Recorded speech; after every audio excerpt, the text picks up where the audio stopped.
আসসালামু আলাইকুম। শুভেচ্ছা জানাচ্ছি। আমি আরাফাত ইসলাম। তো এই ভিডিওতে আমরা দেখাবো যে স্ট্যাটফুল উইজেট নিয়ে। তো গত ভিডিওতে আমরা দেখেছি যে স্ট্যাটলেস উইজেট এবং সেটা সম্পর্কে আমরা বিস্তারিত আলোচনা করেছি। যারা ভিডিওটি দেখেনি তারা অবশ্যই দেখে নেবেন এবং বর্তমানে আমরা স্ট্যাটফুল উইজেট নিয়ে আলোচনা করব। তো সেক্ষেত্রে আমরা প্রথমত একটা ডাট ফাইল তৈরি করব। ডাট ফাইলের নাম দিব এখানে আমরা স্ট্যাটফুল। ওকে, স্ট্যাটফুল উইজেট।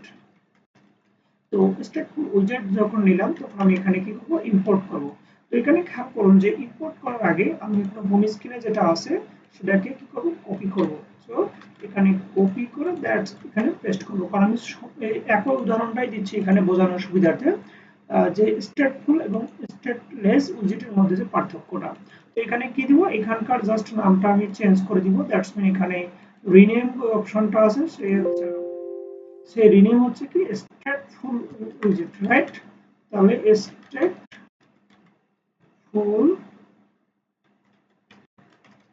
উইজেট স্ক্রিন। ওকে, স্ট্যাটফুল উইজেট স্ক্রিন হয়ে গেছে, রাইট? এবং এখানে কি করব, যে স্ট্যাটলেস উইজেট আছে এটা জাস্ট আমরা কি করব, স্ট্যাটফুলে কনভার্ট করব। দ্যাটস মিন আপনারা বুঝতে পেরেছেন। এবং আমাদের এখানে যথারীতি সবকিছু ঠিক রয়েছে। বাট এখানে যদি একটু প্রজেক্টটা আমি বর্ণনা করি সেক্ষেত্রে দাঁড়াচ্ছে এরকম, যে প্রথমত একটা ক্লাস নিয়েছে যার নাম স্ট্যাটফুল উইজেট স্ক্রিন। সেটা এক্সটেন্ড করতেছে কিসের ভিতর, যে স্ট্যাটফুল উইজেটের ভিতর। যে স্ট্যাটফুল উইজেটের ভিতর আবার কি রয়েছে, ওর কিন্তু এরিয়াটা এখান পর্যন্তই শেষ, রাইট? সেখানে আবার স্ট্যাটফুল উইজেট স্ক্রিন এটা একটা এক্সটেন্ড করবে আবার কোথায়, একটা স্টেটকে এক্সটেন্ড করতেছে, যেটা আবার যে কি পুরোটাই নরমালি বিল্ট মেথডে নিচ্ছে, রাইট? যেটা পুরোটাই বিল্ট মেথডে নিচ্ছে কিভাবে, কনটেক্সট আকারে, রাইট?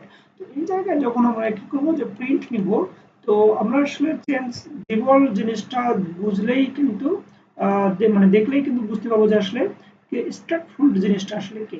এই জায়গায় খেয়াল করে যে আমাদের জাস্ট এখানে স্ট্যাটফুল উইজেট স্ক্রিনটাকে নিয়ে আমরা মেইন যে ফাংশনটা আছে, সরি মেইন যে ফাংশন, রাইট? সো মেইন ফাংশনের এখানে আমরা হোমের জায়গায় ইম্পোর্ট করে দিব। এবং যথারীতি আমি ইম্পোর্ট করলাম। এখানে যদি হট ডিলিট দিই, খেয়াল করুন যে কোনো ধরনের পরিবর্তন হবে না, কারণ আমি এখানে কোনো চেঞ্জ করিনি। তো যাই আমি যেহেতু একটু পরিবর্তন দেখাবো, তো সেক্ষেত্রে আমি এখানে লিখবো যে স্ট্যাটফুল, রাইট? স্ট্যাটফুল স্ক্রিন।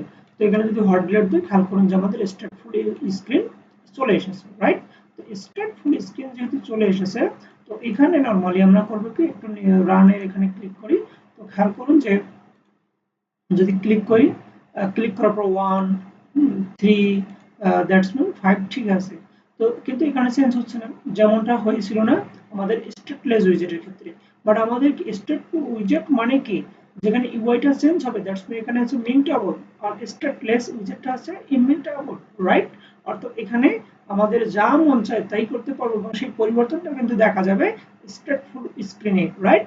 তো এক্ষেত্রে আমরা যেটা করবো, যে স্টেটফুল উইজেট স্ক্রিনের আরেকটা বৈশিষ্ট্য হচ্ছে এখানে সেড স্টেট কিন্তু তারা নিতে পারে। তো আমরা সেড স্টেট নিলাম।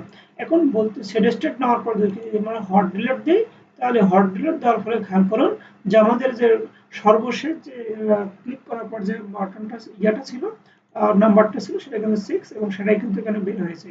তো আমরা যদি এখানে ক্লিক করে খেয়াল করুন যে 7 এবং ডার্ট 7 ডার্ট কই, এই যে আমরা এখানে প্রিন্ট করেছি।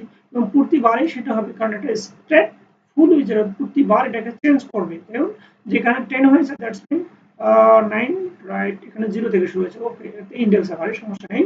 তো এখানে খেয়াল করুন যে 9 ডার্ট আবার, তাহলে এখানে কি হবে, 10 ডার্ট হওয়ার কথা। খেয়াল করুন সরি 10 না 11, কারণ হচ্ছে কি যে এই যে এখানে ডাবল প্লাস নিয়েছি, রাইট? তো এখানে ডাবল প্লাস না নিয়ে আমরা জাস্ট এক্সটাকে যদি নেই, এক্সটাকে নিয়ে একটু রান বাটনে ক্লিক করে, দ্যাটস মিন আমরা চাচ্ছি যে আবার শুরু থেকে শুরু হওয়া, অর্থাৎ 0 থেকে। তো এখানে খেয়াল করুন যে রান বাটনে ক্লিক করার পরে কিন্তু ডার্ট চলে এসেছে, এখানে 12 এই যে চলে আসছে, রাইট?